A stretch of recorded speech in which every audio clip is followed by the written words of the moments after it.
Not long after, Branson discovered that it would be more profitable to open a studio and record label. He also realized that most studios do business in a very serious way.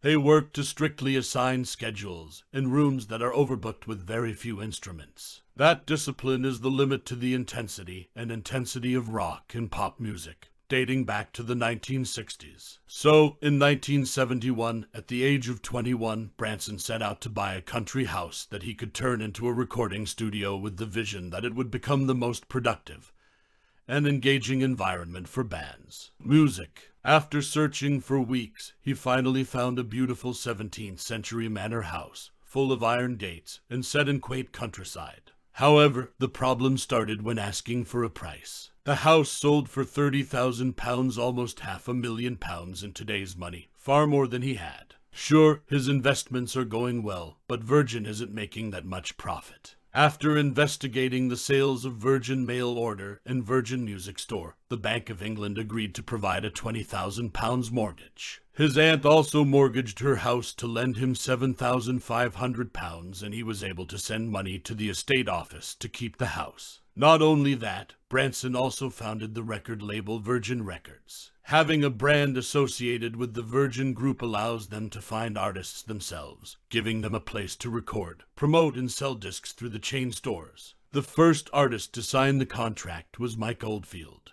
Oldfield recorded Tubular Bells at Virgin Manor during 1972 and 1973, a record that sold more than 13 million copies, making Branson's company an unexpected success. The Sex Pistols were a popular rock band in the late 70s. In the UK, the Sex Pistols were considered a threat to the norm of society and were banned from performing. In the US, they do not exert the same influence, but it is hard to deny that countless other bands in both countries are more or less inspired by them, from their musical power, from their independence. Full of personality. In 1976, Virgin had a big problem. Other than Mike Oldfield, all the other big-name operations were losing money. But the 70s were the age of punk, and it was time for Virgin to sign a contract with one of the bands. Finally, in May 1977, Malcolm McLaren, the manager of the Sex Pistols band, signed with Virgin in the hope of quickly getting rid of the record label at the time for rude behavior, as they did have done with EMI and N&M before. Virgin signed the deal just in time to release the song God Save the Queen for Queen Elizabeth's 25th anniversary. At that time, the Sex Pistols band performed in front of the British House of Commons, creating a public explosion and causing McLaren to be arrested. However, as Virgin did not have any shareholders to oppose their actions, McLaren's hopes of ending the contract were dashed. In 1977, Sex Pistols' album, Nevermind the Bollocks, Here's the Sex Pistols, was released and widely promoted in Virgin stores around the world. England. A Nottingham store manager has been arrested for his overt use of the word bollocks. Moreover, the police also threatened to ban the circulation of this album. Branson needs to act. He brought linguist James Kinsley to trial, who explained that bollocks did not refer to testicles,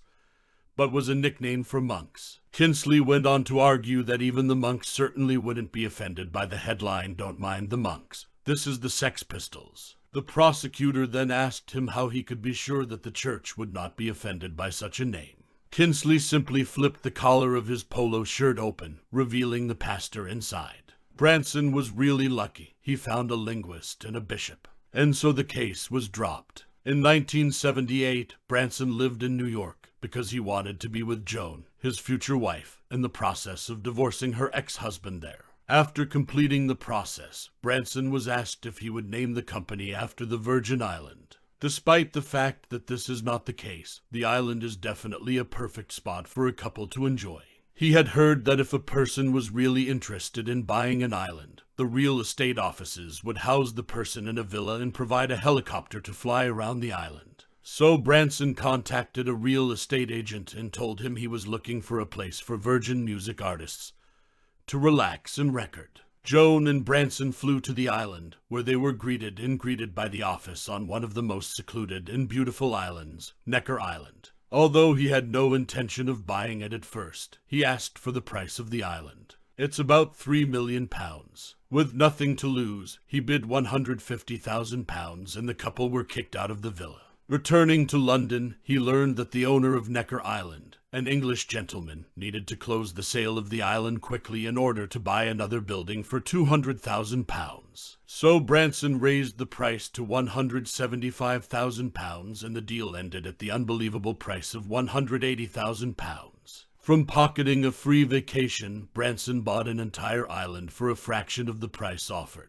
But the purchase wasn't the only fruit of the trip. The Virgin Islands is where Branson built his next empire, Virgin Airlines. When his flight back to Puerto Rico was canceled, he rented a plane for $2,000 and wrote on a blackboard the words Virgin Airways, $39 a flight to Puerto Rico. Despite having the Sex Pistols and several new wave bands to break into the music market, Virgin couldn't make a huge profit. In 1980, Virgin Music lost £900,000. Branson remains determined to stick with signing new artists, such as Simple Minds, The Human League, and Phil Collins, much to the chagrin of the CFO when he realizes Virgin is spending money it doesn't have on paid to unknown artists. The CFO left and sold a 40% stake to Branson, making him the 100% owner of a company that was on the verge of bankruptcy. What no one expected, however, was the popularity of compact disc. Because of its success, people started buying CD-recorded albums. Virgin was able to sell their catalogs on CDs, and Mike Oldfield's first record, which sold very well with CDs, helped Virgin regain financial balance. Plus, Branson's faith and talent spotter and music mentor Simon Draper eventually paid off, as virtually all of the bands he brought in turned out to be hugely profitable.